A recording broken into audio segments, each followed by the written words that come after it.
Hello and namaste to the new video of Learn with us. In this video, we'll discuss about the application of partial fraction method while solving the inverse Laplace transform. If you have seen our previous video, in the previous video, I have discussed about the application of method of partial fraction while solving the problems from the integration. And in this particular video, I will deal with some of the problems from the inverse Laplace transform where we will apply the methods of partial fraction. So before going to the problems from the inverse Laplace transform, I will review some of the formulas that we need to know while solving the problems by using the partial fraction. So there are some of the formula are, let me revise some of the formulas. If you are given the function like exponential at, and if you are asked to get the Laplace transform of exponential at, and this will be 1 over s minus a. So similarly, what you can say is if you need to get the Laplace inverse of 1 over s minus a, then that will be exponential at, right? This is one of the necessary formula you need to know before going inside the video. So the next is if you are given the Laplace, you are asked to get the Laplace transform of 1, then that is always 1 over s. Similarly, if you are asked to get the Laplace transform of t, that will be 1 by s square. And if you remember your Laplace transform, then the Laplace transform of t power n will be n factorial divided by s n plus 1. Okay, so if we need to get the inverse now, if the Laplace inverse of 1 over s, that will be 1.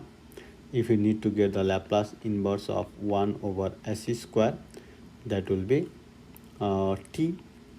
Okay, similarly you can follow this one also. Laplace inverse of omega by s square plus omega square is sine omega t. Okay, now the next thing you need to know here is the linearity principle of the Laplace transform, or the inverse Laplace transform. I think we all are familiar with such formulation. So now let's move to our question 5, that is the getting the inverse Laplace of this term. And here you can see this fraction can be decomposed, or this can be split into the two terms by using the partial fraction, right? How? Let me show here. 3 over s plus 1 can be split in the form a over s plus b over s plus 1, where a and b are the constant, right? So this is the method of partial fraction. And once you get the value of a and b, I think the inverse Laplace problem is almost solved, right? Because if you get the value of a and b, let's say for now a and b are some value, let's constant. So Laplace inverse of 3s plus 1, they can be written as Laplace inverse of a over s plus b over s plus 1. And using the linearity principle here, the linearity principle, we can say that will be Laplace inverse a over s. The next will be Laplace inverse b over s plus 1, right? Again, using the same principle, we can take the a outside since that is the constant. Laplace inverse of 1 over s plus b Laplace inverse of 1 over s plus 1. So the now you can get the Laplace inverse of 1 over s. I think that's straightforward, that is 1. And the Laplace inverse of 1 over s plus 1 is exponential minus t. And this is the solution. This is the solution of our inverse Laplace. So what we need to get is now the value of a and b. The coefficient, the constant a and b need to be determined. So to get the constant a and b, you are already familiar with the method of partial fraction. So here you have 3 over s plus 1, they were written as a over s plus b over s plus 1. You need to multiply both sides with this whole factor, that will give you a s plus 1 plus b s, right? So let's take some smart values of the s, because this equation is satisfied for all x s. Let's say s here. So if s is equals to 0, then this is 3 equals to a times 1 plus 0, or a will be 3, right? So the next is, if s equals to -1. Okay, that makes sense. S equals to -1, this will be 0, this will be b times -1, that will end up with b equals to -3. So how can I say this, like 3 by s minus 3 by s plus 1? Can I say this solution is 3 plus, let's say this -3 minus 3 exponential minus t. This is my final solution of inverse Laplace. Okay, the main objective of this video is not to teach you about the inverse Laplace or the Laplace transform. The main objective is to teach the method of the application of using the method of partial fraction in the Laplace transform. Okay, so the next question, 1 over s plus 1, s minus 1, s plus 2. You can write 1 over s plus 1, s minus 1, s plus 2. They have the three linear non-repeated factor. So a over s plus 1 plus b over s minus 1 plus c over s plus 2. So what you can do now is you can just multiply both sides by all these terms. You will have 1 equals to a s minus 1 s plus 2. The next will be b s plus 1 s plus 2. The third will be c s plus 1 s minus 1, right? So the next thing you need to do is get some smart values of s, so that you can efficiently determine the value of a, b, c. So what you can do here is put s equals to 1, right? If you put the s equals to 1 equals to, this will be my 0. So this will be my b times 2 times 3. This will be my 0. So my b will be 1 over 6. Makes sense? Okay, next, if s equals to -1, yeah, s equals to -1, this will be a over a multiply -2 1. Okay, this will be my 0, the third will be my 0. So a will be -1 over 2. The third is, if s equals to -2, you can write 1 equals to this will be my 0, this will be my 0, this will be my -1 -3. This will end me with 1 over 3. So what you have is I can write it here, 1 by 2. Okay, let's say this form, 1 by 2 into 1 over s plus 1 plus 1 over 6. I think that's the -1 by 2, right? This is a negative.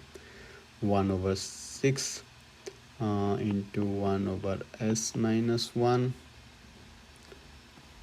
The next is 1 over 3 into 1 over s plus 2. So if you need to get the Laplace inverse of 1 over s plus 1, s minus 1, s plus 2, this will give -1 by 2, Laplace inverse of 1 over s plus 1. The next will be 1 by 6, Laplace inverse of 1 over s minus 1 plus 1 by 3, Laplace inverse of 1 over s plus 2. So my final solution will be 1 over 2. First, the Laplace inverse of this will be exponential minus t, right? So the next will be 1 over 6 exponential t. The third will be 1 over 3 exponential minus 2t. So my a is my final solution.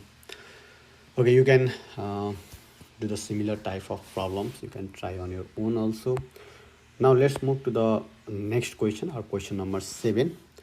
This also has the linear factor in the numerator. So my question is, can you decompose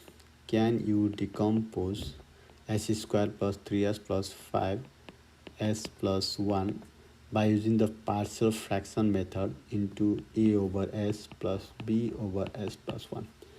Is this possible? No. Why? Because if you have remember our first part of video, I have mentioned one fact, like while using the method of partial fraction, the degree of numerator should be less than the degree of denominator. But in this case, you can see the degree of numerator is 2 and the degree of denominator is also 2. They are equal. But what you need to have to get the partial to split into the partial fraction, you need to use, always you need to have degree of norm should be always less. You cannot have equals also, it should be less. Okay, less than degree of denominator. So here you cannot see this relation, so you cannot decompose it into the part by using the partial fraction. What you can do is you can just divide it first and apply the partial fraction in the remainder. Okay, so before doing the partial fraction, I will divide this first, have some quotient and the remainder, and then the remainder portion I can do the partial fraction. Let me show how. So the denominator can be written as s square plus s, right? So in denominator I have s square plus s, so I will split this in the form s square plus s, and the remaining part in the numerator will be 2s plus 5, right? So this will be s square plus s. So you can write here 1 plus 2s plus 5 divided by s square plus s. Now 1 plus 2s plus 5 divided by s plus 1, and you can see in this fraction term, in this rational fraction term, the degree of numerator is now less than the degree of denominator, and you can decompose only this highlighted term into by using the partial fraction. So let's decompose that also, and we'll again come back to our whole equation.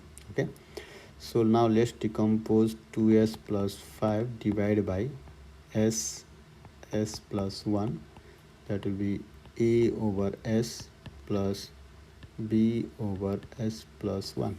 Okay, now multiplying both sides with this term, 2s plus 5 equals to a s plus 1 plus bs.